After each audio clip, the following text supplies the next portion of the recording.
कि जब हमारा सारा जो फोकस है अगर सब्जेक्ट के ऊपर होगा तो उस वक्त क्या होगा, हमारा जुमला एक्टिव में वर्ब के ऊपर होगा तो फिर हमारा क्या होगा, जुमला पैसे में जाकर वो क्या बन जाएगा, मी बन जाएगा।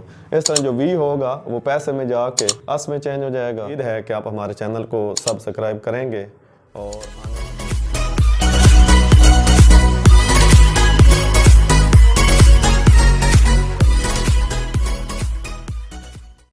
आप चैनल पर नए हैं तो इसे सब्सक्राइब कर दें और अगर आपको हमारी वीडियो पसंद आए तो इसे लाइक ज़रूर कीजिएगा ताकि हमारी मोटिवेशन।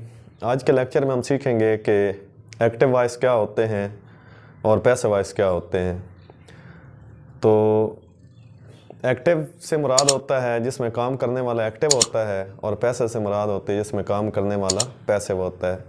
तो सबसे पहले देख लेते हैं कि एक्टिव क्या होता है। एक्टिव से मुराद, जब हम एक्टिव पैसिव वॉइस के अंदर इसको देख रहे होते हैं, इससे मुराद होता है कि जब हमारा सारा जो फोकस है अगर सब्जेक्ट के ऊपर होगा तो उस वक्त क्या होगा, हमारा जुमला एक्टिव में होगा, और अगर हमारा सारा फोकस वर्ब के ऊपर होगा तो फिर हमारा क्या होगा, जुमला पैसिव में होगा। तो देख लेते हैं एक्टिव को पैसिव में चेंज करते वक्त कौन कौन सी तब्दीलियाँ की जाती हैं।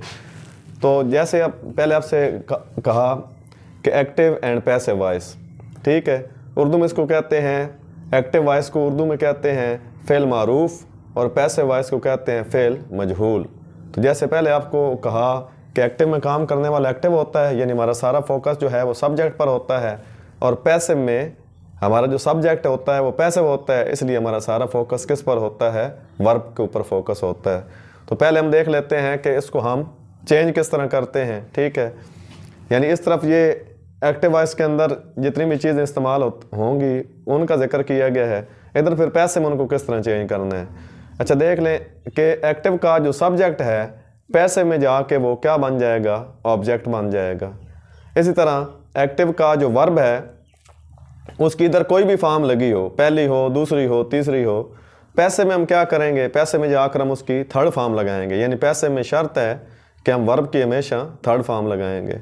उसके बाद एक्टिव का जो ऑब्जेक्ट होगा जब वो पैसिव में जाएगा तो उसका जाके वो सब्जेक्ट बन जाएगा, ठीक है। उसके बाद है हेल्पिंग वर्ब्स, कि हम हेल्पिंग वर्ब्स को किस तरह चेंज करते हैं।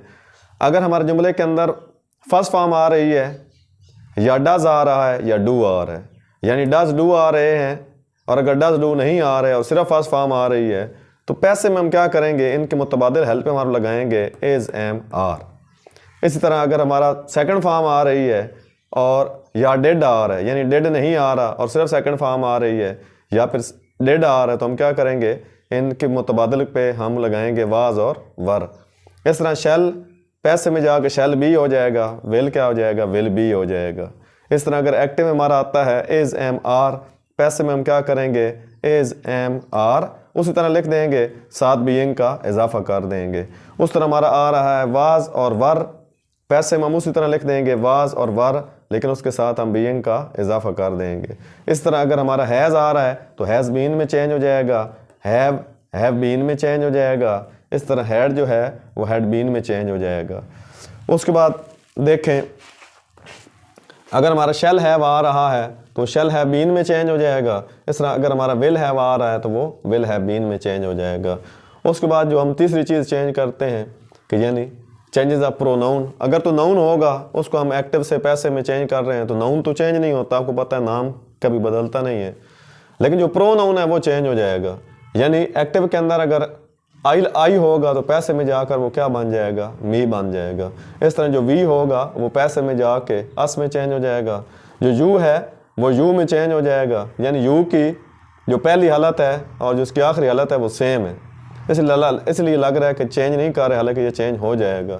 ही जो है वो हिम में चेंज हो जाएगा, जो शी है वो हर में चेंज हो जाएगा, इट में चेंज हो जाएगा। इस तरह जो दे है वो देम में चेंज हो जाएगा। तो ये हमारी चेंजेस हैं कि हम उसको चेंज किस तरह करेंगे, यानी सब्जेक्ट को ऑब्जेक्ट से चेंज कर देंगे, वर्ब की थर्ड फॉर्म लगा देंगे। इस तरह जो हमारा ऑब्जेक्ट है एक्टिव का वो पैसिव में जाके सब्जेक्ट बन जाएगा। बाकी चेंजेस ऑफ प्रोनाउन आपको बताइए, ठीक है, और हेल्पिंग वर्ब हमने किस तरह चेंज करने हैं, ठीक है। उसके बाद ये जब तक आपको याद नहीं होगा, जब तक आप याद नहीं करेंगे कि तब्दीलियाँ कैसे करनी हैं, उस वक्त तक आप उसको तब्दील कैसे कर पाएंगे। ज़ाहिर है जब आप तब्दील करने लगेंगे तो आप भूल जाएंगे, या आपको पता नहीं होगा तो आप उसको चेंज नहीं कर सकेंगे। तो ये ज़रूरी है कि जब आप एक्टिव को पैसिव में चेंज करते हैं तो उसके अंदर जो आपने चेंजेस करनी है वो आपको ज़बानी याद होनी चाहिए, ताकि जब आप जुमले को पैसिव में चेंज करने लगें तो आप उसको दुरुस्त अंदाज में चेंज कर सकें। उसके बाद है कि ट्रांजिटिव वर्ब। अब जो वर्ब है वो दो तरह का होता है, ट्रांजिटिव वर्ब होता है या फिर इंट्रांजिटिव होता है। अब इसमें जो ट्रांजिटिव है उसको आप पैसिव में चेंज कर सकते हैं, ठीक है। उसमें इसके अलावा अगर आपका जो वर्ब है वो इंट्रांजिटिव है तो उसको फिर आप पैसिव वॉइस में चेंज नहीं कर सकते। यानी आपका वो जुमला पैसिव में चेंज हो सकता है जिसके अंदर जो वर्ब इस्तेमाल हुआ है वो ट्रांजिटिव है। अगर वो ट्रांजिटिव नहीं है यानी इंट्रांजिटिव है, ठीक है, तो फिर आप उसको पैसिव में चेंज नहीं कर सकते। अब हम देख लेते हैं कि ट्रांजिटिव वर्ब क्या होता है। A verb which has an object and answer the question what or whom. यानी ट्रांजिटिव वर्ब वो होता है, ठीक है, जिसके अंदर या जिसके बाद आप क्या करते हैं, ऑब्जेक्ट इस्तेमाल करते हैं, और ये जो ट्रांजिटिव वर्ब है ये किस क्वेश्चन का आंसर देता है, ये इस क्वेश्चन का आंसर देता है व्हाट का और हुम का, यानी क्या और किसे। मसलन फॉर एग्जाम्पल आप देख लें, आई ईट मैंगोज, मैं आम खाता हूँ। अब इसके अंदर देखें आपका ऑब्जेक्ट मौजूद है, ठीक है, यानी आई ईट मैं खाता हूँ, मैं क्या खाता हूँ या मैं किसे खाता हूँ। अब वो क्या और किसे का जवाब दे रहा है, क्या लफ्ज़ मैंगो दे रहा है। अब चूंकि इसका ऑब्जेक्ट मौजूद है तो हम कहेंगे कि ये वाला वर्ब क्या है, ये ट्रांजिटिव है। अब इसको हम पैसिव में चेंज कर सकते हैं, ठीक है। अब देखिए सबसे पहले हम क्या करते हैं, ऑब्जेक्ट लगाते हैं, मैंगोज पहले आ जाएगा, उसके बाद हेल्पिंग वर्ब। यहाँ पर चूंकि हमारी फर्स्ट फॉर्म है हम हेल्पिंग वर्ब लगाएंगे इज एम आर। हमारा जो सब्जेक्ट है वो प्लूरल है तो उसके हिसाब से हमारा आर आ जाएगा। ईट की थर्ड फॉर्म लगा देंगे ईटन, फिर हमारी जो चौथी तब्दीली है वो हम बाय लगा देंगे, ठीक। कनेक्ट करने के लिए प्रेपोजिशन, यानी इस ऑब्जेक्ट को बाकी सारे जुमले से कनेक्ट करने के लिए प्रेपोजिशन लगा रहे हैं बाय। उसके बाद हमारा जो सब्जेक्ट है आई वो पैसे में जाके चूँकि ऑब्जेक्ट बन रहा है तो हम उसको किस में चेंज कर देंगे, मी में। हमारा जुमला बन जाएगा मैंगोज आर ईटन बाय मी। तो इस लेक्चर में तो हमने सिर्फ ये देखा है कि एक्टिव क्या होता है और फिर पैसिव क्या होता है। इसी तरह हम एक्टिव को पैसिव में किस तरह चेंज करते हैं, उसके अंदर हमारे कौन कौन सी तब्दीलियाँ होती हैं, ठीक है। फिर हमने देखा है कि ट्रांजिटिव वर्ब क्या होता है, ठीक है, और इंट्रांजिटिव क्या होता है, और किस तरह अगर ट्रांजिटिव वर्ब होगा तो हम उसको पैसिव वॉइस में चेंज कर सकते हैं, अगर इंट्रांजिटिव वर्ब होगा तो हम उसको पैसिव में चेंज नहीं कर सकते। आने वाले लेक्चर्स में हम देखेंगे कि एक्टिव से पैसिव में जो हमारे सिंपल सेंटेंस होते हैं उनको हम किस तरह चेंज करते हैं। तो उम्मीद है कि आप हमारे चैनल को सब्सक्राइब करेंगे और आने वाली वीडियोस को